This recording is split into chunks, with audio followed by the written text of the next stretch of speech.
कितने ढाट बराबर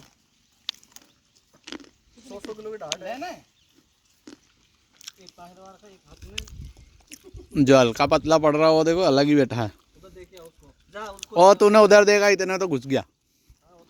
ओए कहां घुस रहा है? ले उठा ले। देख देख देख देख तेरा वजन नहीं है इतना जितना तू लेके जा रहा है। इतना तेरा वजन नहीं है जितना लेके गया है बेटा। तो 5-7 दिन का एक साथ ही स्टॉक कर लिया आराम की तरह। भाई साहब ये रहा, ये खा लो आप। मूंगफली खा रहा हूँ। कहाँ से इसको मूंगफली दिखी है देखो। 2 मूंगफली खाएगा बाद में खाऊंगा बोल के। पीछे देख विराट।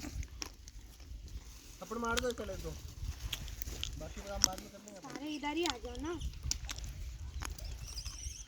वो और देख